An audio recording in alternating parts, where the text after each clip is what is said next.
केम छो गुजरात के इस एपिसोड में आपका स्वागत है और आप देख रहे हैं अपना पसंदीदा चैनल चेतना मंच।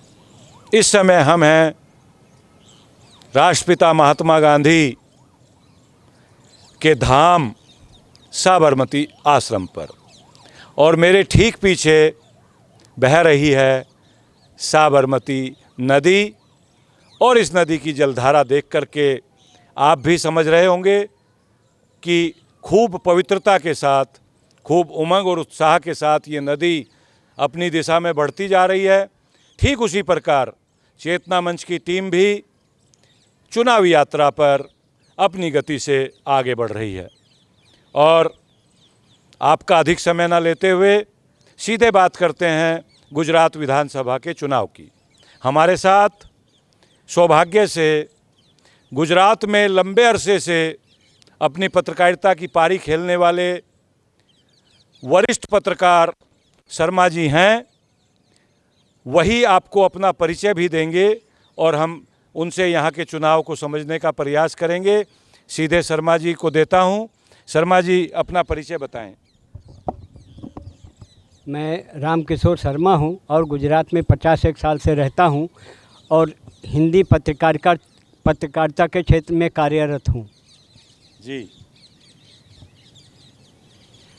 यहाँ गुजरात में विधानसभा चुनाव की अगर हम बात करें तो जी, यहाँ पर भारतीय जनता पार्टी का बरसों से राज रहा है।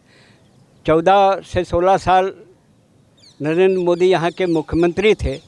16 साल और अब भी जो है भाजपा का ही शासन है और आने वाले चुनाव में गुजरात की राजनीति में 2 राजनीतिक पार्टियां अपना हस्तक्षेप करेंगी, जिसमें आम आदमी पार्टी और ओवैसी की पार्टी AIIM।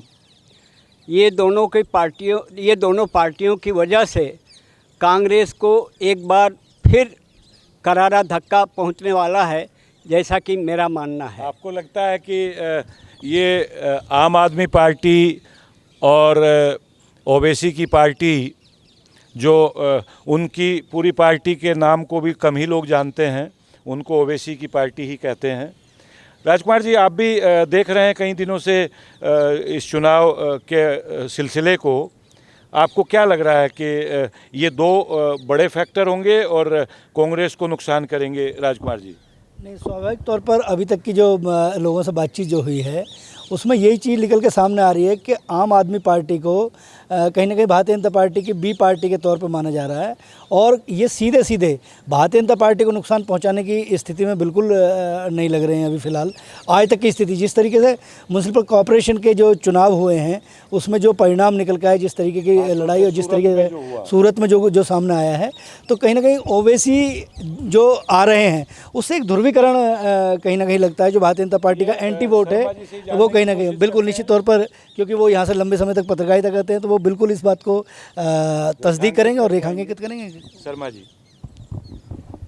एक्चुअल में गुजरात में थोड़ा कुछ महीनों से जो नया ध्रुवीकरण चल रहा है उसमें आम आदमी पार्टी उभर के सामने आ रही है। गुजरात में, दक्षिण गुजरात में सूरत महानगर पालिका जो है उसमें 27 से 28 सीटें जो है कारपोरेशन की आम आदमी पार्टी ने जीता है और आम आदमी पार्टी के संयोजक राष्ट्रीय अध्यक्ष अरविंद केजरीवाल का दौरा हर 15 दिन में 10 दिन में वो गुजरात में ही दौरा कर रहे हैं और तरह तरह के लुभावने सपने भी दिखा रहे हैं। तो आज भी यही है, कल आए हुए हैं। हाँ, 2 दिन से यही। राजकोट में आज उनकी बड़ी सभा थी। मुफ्त में बिजली और तरह तरह के उनके भी लुभावने नारे चल रहे हैं। दिल्ली के मॉडल पे ही वो लोग हाँ, तो इन सब बाबतों को देखते हुए ऐसा लगता है कि गुजरात में एक बार फिर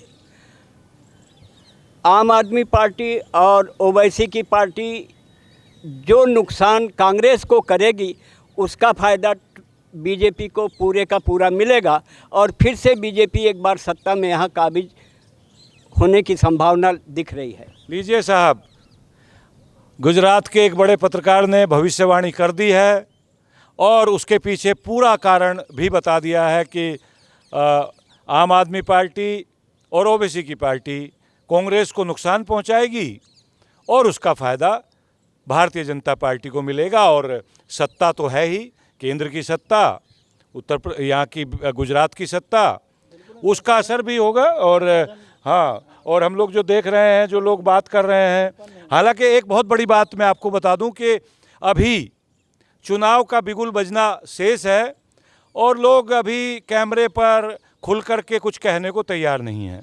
हमने कई लोगों से प्रयास किया, आम जनता से कहा कि आप चुनाव के बारे में बताइए, हम सच सच दिखाएंगे, जो आप कहेंगे वही दिखाएंगे। तो एक तो मीडिया के ऊपर से विश्वास हटा है, इसलिए भी वो बोलना नहीं चाहते, और शायद और भी कुछ कारण होंगे, हम उसका भी अध्ययन करते चलेंगे। और राजकुमार जी, आपने देखा होगा कि कई लोगों से हमने निवेदन किया कि भाई कुछ बोलिए अपने चुनाव को लेकर के। सबका यही कहना है कि अभी नहीं साहब, चुनाव नज़दीक आने दीजिए। बिल्कुल सर, निश्चित तौर पर, क्योंकि जितना भी लोगों के करीब जाते हैं, हालांकि देखिए चुनाव होता है और इंदिरा गांधी और तमाम ऐसे बड़े नाम हैं हमारे सामने कि जो चुनाव हार गए थे, तो कहीं भी सत्ता परिवर्तन होते हुए दिख भी सकता है, ऐसा नहीं है कुछ भी के, क्योंकि अभी आचार संहिता भी लागू नहीं हुई है, अभी चुनाव में समय है। हाँ, घोषणा भी नहीं हुई है, लेकिन एक चीज़ जरूर ये देखने को अभी तक जो मिल रही है कि एक अजीब सी खामोशी है। तो जो खामोशी है, इस खामोशी को ये नहीं कहा जा सकता कि भारतीय जनता पार्टी से लोग खुश हैं। शर्मा क्या कहेंगे इस पर? एक्चुअल में भारतीय जनता पार्टी से खुश होने का कोई बहुत बड़ा कारण भी नहीं है, क्योंकि ये पार्टी भी कांग्रेस की तरह ही उसी के नक्शे कदम पर राज कर रही है। कोई राज करने का अलग तरीका नहीं है। वही एमएलए है, वही एमपी है, वही शासन व्यवस्था है, वही जी हजूरी है, वही मुख्यमंत्री के दरबार में अर्जी ठोकना है, जवाब मिलना है, और वही सब चीज़ें हैं। कोई अलग से कोई अच्छा या अलग से कोई बेहतर व्यवस्था हमको नहीं दिख रही है यहाँ। लेकिन एक बड़ी बात है जो हम दिल्ली में बैठ कर के सुनते रहे हैं, राजकुमार जी आप भी कई बार उस पर चर्चा करते रहे हैं, खबरें भी करते रहे हैं, कि एक मॉडल की बात बड़ी होती है दिल्ली में शर्मा जी। उस मॉडल का नाम है गुजरात मॉडल। आप लोगों ने भी खूब सुना होगा, सुना है ना? तो ये गुजरात मॉडल क्या है असल में, शर्मा जी आपसे जानना चाहेंगे। और हम इस तरह बात नहीं कर रहे हैं कि हम शर्मा जी का कोई इंटरव्यू कर रहे हैं, हम लोग बैठे हैं, सीरियस चर्चा कर रहे हैं चुनाव पर, और आप लोगों को बताना चाह रहे हैं कि साहब हो क्या रहा है गुजरात में। शर्मा जी क्या है गुजरात मॉडल? गुजरात मॉडल चारों तरफ इसकी बातें होती हैं, पूरे हिंदुस्तान में गुजरात मॉडल की चर्चा है, लेकिन ज़मीनी हकीकत ये है कि गुजरात मॉडल जैसा कोई मॉडल हम यहाँ नहीं देख रहे हैं। अहमदाबाद, भावनगर, सूरत, जामनगर, राजकोट, जूनागढ़, ये जो कारपोरेशन वाले सिटी हैं जी, हम उन शहरों से 25 किलोमीटर अंदर ग्रामीण एरिया में जाएंगे तो हमको यूपी और बिहार, जिसे सबसे ज़्यादा गरीब देश माना जा रहा है, लोग कहते हैं परदेश, तो वहाँ से कोई बेहतर हालात गुजरात के नहीं है। तो हम चर्चा कर रहे थे चुनाव पर, लंबा हो रहा है डिस्कशन, आपको फिर और किसी स्थान से आपको जोड़ेंगे, चुनाव पर चर्चा करेंगे, गुजरात के अलग अलग अनुभवी लोगों से आपको मिलवाते रहेंगे। अभी मुझे मेरे कैमरा सहयोगी शिव इशारा कर रहे हैं कि आप खाली राजनीतिक चर्चा ही करते रहेंगे, अपने दर्शकों को कुछ व्यू नहीं दिखाएंगे। तो मैं आपको बता दूं कि ये मेरे ठीक पीछे साबरमती नदी बह रही है और ये कलकल करता हुआ पानी, और आपको आवाज़ें आ रही होंगी, कोयल भी चहक रही है। मेरे ठीक ऊपर आप देखेंगे तो ये साबरमती आश्रम का भवन आपको दिख रहा है, और सामने एक मित्र हमें इशारा भी करते हुए नज़र आ रहे हैं, वो गांधी जी के बिल्कुल उसी स्थान पर खड़े हैं जहां राष्ट्रपिता महात्मा गांधी बैठ कर के पढ़ते लिखते थे।